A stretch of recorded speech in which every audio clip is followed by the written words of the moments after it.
I never doubted my choice. When I said yes to John at the altar, I was certain I was making the right decision. We were young, in love, and building our future together.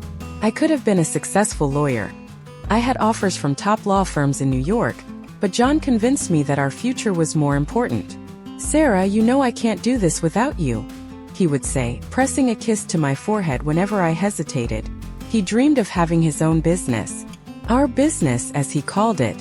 I gave up my career for him, becoming the supportive wife who ran the household and helped in every way I could. The first few years were tough. John worked day and night while I kept our home together, believing in him and his ideas. I cooked, cleaned, did everything to make sure he could focus on his work. And then, his business started to grow. John was making more money. We moved into a bigger house, took vacations at luxury resorts. He became successful. Our success. Or at least that's what I thought. But one night everything changed. "I'll be late, don't wait up," a short text from John. He had never stayed out this late before. Sure, there were business dinners, but he always let me know in advance. A tight feeling settled in my chest. I decided to wait up. The hours passed. 2 Uhr nachts. 3. I fell asleep on the couch in the living room, only to wake up to the sound of his footsteps. "You're late," I whispered. John froze for a second, then shrugged. "Had some things to take care of." And that's when I smelled it. Perfume. A woman's perfume. Not mine. I sat up slowly, my heart pounding. My mind screamed at me to ignore it, to push the thought away. But something inside me cracked. "John," I said, keeping my voice steady.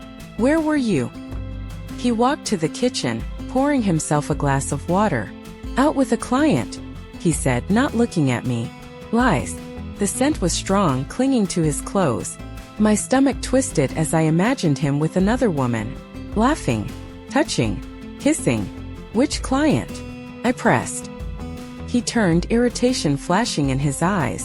"Sarah, do we really have to do this now?" "I'm exhausted." Exhausted? That was rich. I stood up, crossing my arms over my chest. "Who is she?" I asked, my voice barely above a whisper. John let out a short, humorless laugh. "You're being ridiculous." I wanted to believe him. God, I wanted to believe him so badly. But the signs were there. The late nights. The secrecy. The distance. And the perfume. I swallowed hard, feeling the sting of betrayal settle deep inside me. "You're lying." John exhaled sharply, rubbing a hand over his face. "I don't have time for this, Sarah. I need to sleep." He walked past me, heading upstairs, as if the conversation was over. As if I was overreacting. I stood there, my body frozen, my mind racing. This was the man I had sacrificed everything for. The man I had built my life around. And now he was walking away from me like I was nothing. I turned slowly, my eyes landing on the framed wedding photo on the mantel. We looked so happy, so in love. I had given him everything. And now I had nothing. But that was about to change. The next morning, I woke up to the sound of the shower running. John was still here. For a brief moment I wondered if I had imagined everything. If the perfume, the late nights, the cold distance between us was all in my head. But then I remembered his dismissive tone. His irritation when I questioned him. I wasn't imagining anything. By the time he walked downstairs, dressed in his usual crisp button-up and slacks, I had already made up my mind. I needed answers. "John, we need to talk." He barely glanced at me as he poured his coffee. "Not now, Sarah. I have a meeting." I clenched my fists under the table. "Then when?" "Because I can't keep pretending everything is fine." His jaw tightened and he finally met my gaze. "What do you want me to say?" "The truth," I said, my voice steady. Silence. A long, suffocating silence stretched between us before he sighed, setting his coffee down. "You're making this into something it's not. Then prove me wrong." His lips parted slightly, like he wanted to argue, but then he hesitated. That hesitation was everything I needed to see. I felt the world tilt beneath me. "You're cheating on me," I whispered. John exhaled slowly, running a hand through his hair. "It's not like that, Sarah. It's... Don't." I swallowed hard, my throat burning. My hand shook as I gripped the edge of the table. "How long?" I asked. He looked away. That was my answer. A cold numbness settled over me. I had imagined a lot of scenarios. Excuses, lies, even an angry outburst, but I hadn't expected this. This quiet, shameful confirmation. He had moved on from me, and I had been too blind to see it. I stood up, forcing myself to stay calm. "I gave up everything for you," I said, my voice barely above a whisper. John's eyes flickered with something, guilt maybe, but it wasn't enough. Nothing would be enough. "Sarah." "No," I cut him off, my voice sharp now. "You don't get to say my name like that. Not anymore." I turned, walking toward the stairs. I wasn't going to cry in front of him. I wasn't going to beg for explanations or apologies. I was done. As I packed a suitcase, my hands trembled, but my resolve remained firm. I had spent years building my life around John, believing we were a team. But I wasn't his partner, I was his shadow. Not anymore. By the time I walked downstairs, suitcase in hand, John was still standing by the table, his face unreadable. "Where are you going?" he asked. I met his gaze, and for the first time in years, I felt something shift inside me. Somewhere I can start over. His eyes darkened. "You're overreacting." I let out a soft, bitter laugh. Maybe. Or maybe I've just finally woken up. I walked out the door without looking back. The morning air was crisp, the sky a soft shade of blue. A new beginning. And this time I wasn't sacrificing myself for anyone. Walking away was the hardest thing I had ever done. But staying? That would have been worse. At first, I had no idea where to go. I spent the first few nights in a hotel, staring at the ceiling, wondering if I had made a mistake. Part of me wanted John to call, to chase after me, to say he had made a horrible mistake and beg me to come home. But he didn't. And I refused to be the woman who waited for a man to realize her worth. So I started over. I moved into a small apartment. Nothing like the luxurious house I had shared with John, but it was mine. The walls were bare, the furniture mismatched. But for the first time in years, I felt free. I needed a job. That was the next step. My law degree, the one I had abandoned for John, was now nothing more than a forgotten relic. I hadn't practiced in years, and no firm wanted to take a risk on someone who had been out of the game for so long. "We appreciate your application, but we're looking for someone with recent experience."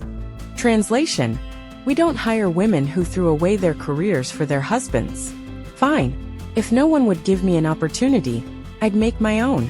I took a job as a legal assistant, far beneath my qualifications, but it was a start. I worked late nights, took on extra cases, and studied tirelessly to get my license reinstated. The first year was brutal. I barely slept, barely ate. There were moments I wanted to quit, moments where I thought maybe John was right.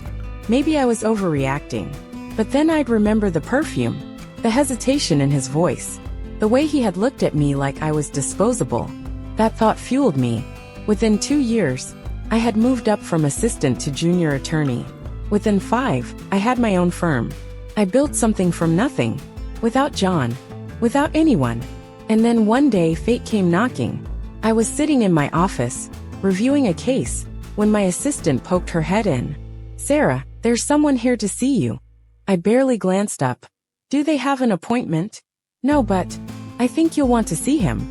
There was something in her tone, something hesitant. I set my pen down, sighing. "Who is it?" She stepped aside, and then I saw him. John. Time had changed him. His suit was still expensive, but he didn't wear it with the same effortless confidence. There were lines on his face, shadows under his eyes. For the first time in years, he looked small. I leaned back in my chair, my heart steady. "What do you want, John?" He swallowed, stepping inside. "I need your help." I stared at John, letting his words hang in the air. "I need your help." A few years ago, hearing him say those words would have shattered me. I would have felt pity, maybe even guilt, as if it was my responsibility to fix whatever mess he had created. But now I just felt nothing. I folded my hands on my desk, studying him. "Help with what?" I asked, my voice calm. John exhaled, rubbing the back of his neck. His confidence, the arrogance he once carried so effortlessly, was gone. "My company is failing," he admitted. "I made some bad investments. The market shifted. I tried everything, but I need an investor." I raised an eyebrow. "And you came to me?" His jaw tightened. You're one of the most successful corporate attorneys in the city. People respect you. If you back my company, others will follow. I leaned back, letting the weight of his words settle. Years ago, I had given up my career to support him. I had stood by his side, believing in his dreams, sacrificing everything to make his success possible. And now, when he had nothing left, he wanted my help. I let out a soft, humorless laugh. You really think I'd invest in you? John stiffened. Sarah, this isn't personal, isn't it? I cut him off. You didn't think it was personal when you betrayed me, when you made me feel like I was nothing. And now, after everything, you expect me to save you. He shifted uncomfortably. I made mistakes, he said, his voice lower now. But you and I both know business isn't about emotions. This is about opportunity. I shook my head slowly. No, John. This is about consequences. His face darkened. Sarah, be reasonable. Reasonable. I stood up, my voice sharp now. You never respected me. You never saw me as your equal. And now that you've lost everything, you come crawling back, expecting me to fix it. I walked around my desk, standing in front of him. No, John. I won't invest in your company. I won't save you. He stared at me, disbelief flashing across his face. You're really going to let me fail? He asked, his voice tight. I met his gaze without hesitation. You let me fail the moment you chose someone else over me. Silence. John's shoulders slumped, and for the first time, I saw it. The realization sinking in. I wasn't his Sarah anymore. I walked to the door and held it open. Goodbye, John. He hesitated, as if searching for one last argument, one last chance. But there was nothing left to say. After a moment, he turned and walked out. I closed the door behind him, exhaling slowly. This was it. The final chapter of a story that should have ended years ago. And as I stood there, in the office I had built with my own hands, in the life I had rebuilt from the ground up, I realized something. I had won.